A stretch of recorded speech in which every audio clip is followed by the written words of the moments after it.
Avui fem carxofes i cebes confitades amb la CCM.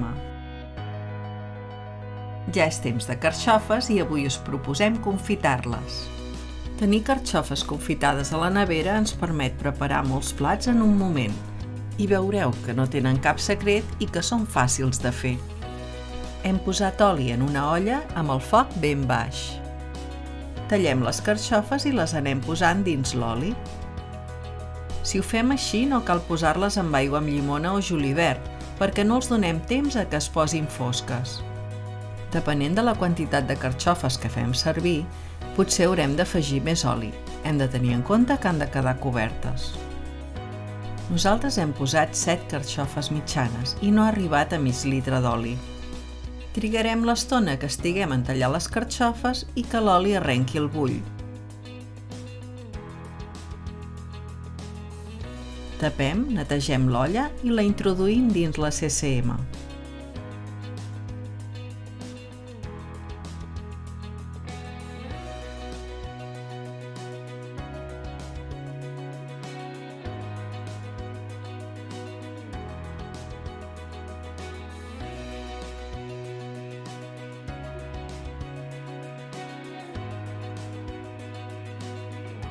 Les carxofes tallades petites en 30 o 45 minuts ja estaran molt tendres.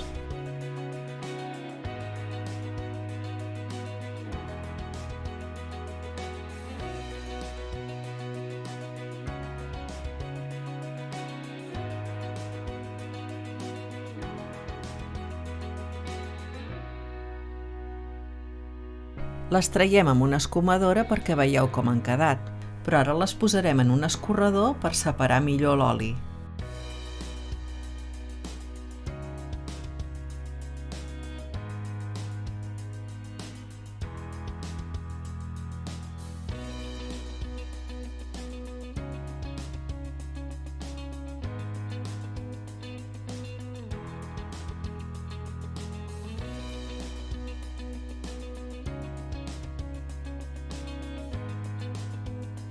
Aquesta és una altra forma de confitar carxofes. Traiem les fulles i deixem només els cors. Les anem posant dins l'olla per la banda de les fulles. Quan ja les hem posat totes, les tombem i esperem a que arrenqui el bull. I fem el mateix que en les anteriors. Tapem l'olla, la netegem i ho posem dins la CCM. Com aquestes són sense tallar, estaran 2 hores per confitar. Passat aquest temps ja estaran. Les posem en un escorredor per separar l'oli.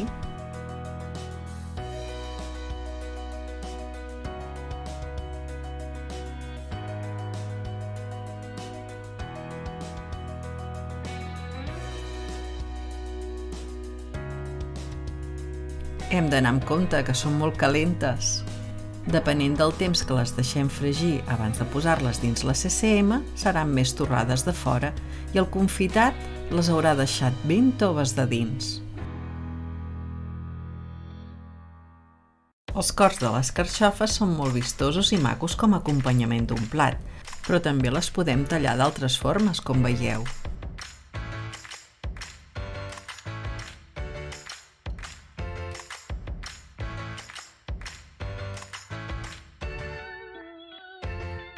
Es conserven molt bé a la nevera i no canvien de color.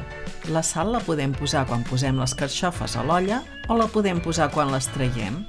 L'oli d'oliva les deixa molt gustoses i simplement barrejar aquestes carxofes amb una pasta o amb un arròs quedarà deliciós. Què me'n dieu de fer una truita de carxofa? Estarà feta en un moment. Així no en quedarà ni una al plat. Si en tritureu amb unes verdures, tindreu una crema a un altre nivell.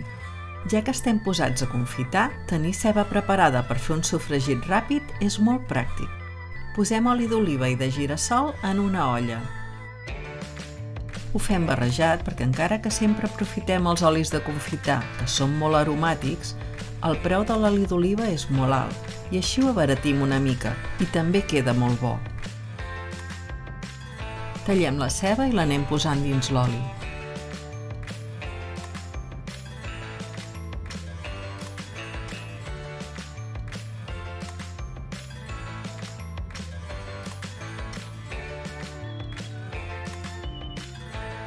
La mida en què talleu la ceba va al vostre gust. També queda molt bo confitar ceba en anelles per acompanyar llom o posar-ho a les hamburgueses.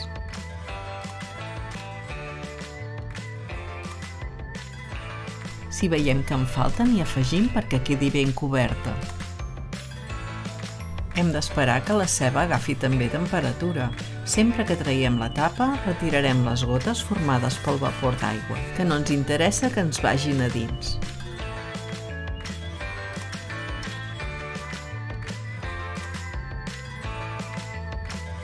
Ja està a punt per posar-ho dins la CCM.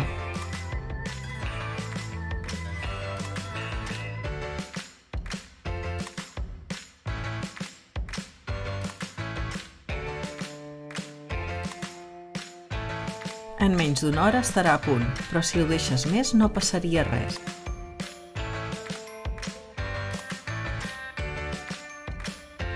Ha passat una hora i uns minuts i traiem l'olla de dins la CCM.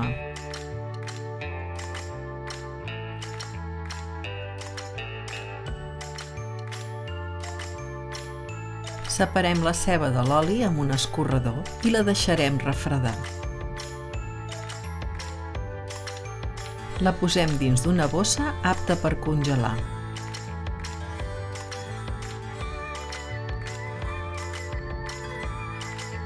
Marquem les porcions a la mida que nosaltres vulguem i la posem dins el congelador.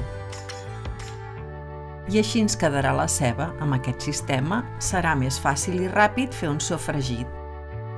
I així de melosa i bona et quedarà si la talles en anelles. Si t'ha agradat, subscriu-te al canal i clica la campaneta per més vídeos. Cuina de consum mínim, una forma diferent de cuinar que t'ajuda a estalviar